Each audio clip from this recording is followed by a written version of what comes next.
ఇవాళ మీరు వర్తించదు అన్నది మాత్రం ఎక్స్క్యూజ్ ఉండదు. ఎందుకంటే మీరే చెప్పారు ఒక ఏగిల్ ఉంటుంది, ఒక డాక కన్నులా చూస్తుంటే ఇదే వేదికలు, ఇదే వర్మగారి సాక్షి, కింద పొద్దున్న 7 గంటల డిబేట్లో రవి సాక్షి, ఎవరు కాదంటారు? మీరు సంబోధించేది ఇది కాకుండా ఏ రోజైనా ఉందా? కానీ పర్సనల్ గా మీరు ఎప్పుడు చూడు జగన్మోహన్ రెడ్డి గారి ఫ్యామిలీ గురించి మాత్రం మాట్లాడలేదు. నేను అదే యాక్సెప్ట్ చేస్తాను.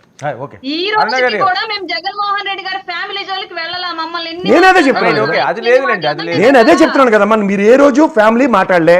మీరు మారిందల్లా అతన్ని సైకో అన్నారు, రాక్షసులు అన్నారు. ఇవాళ పోసాని గారిని కూడా ఆయన్ని సంబోధించిన దాని మీద కేసు పెట్టారు. కుటుంబాలకు ఎందుకు వెళ్ళడం అన్నారు సార్ ఇప్పుడు 2 చేతులతో వస్తేనే కానీ సౌండ్ రాస్తారు, ఒక చేతితో రాదు.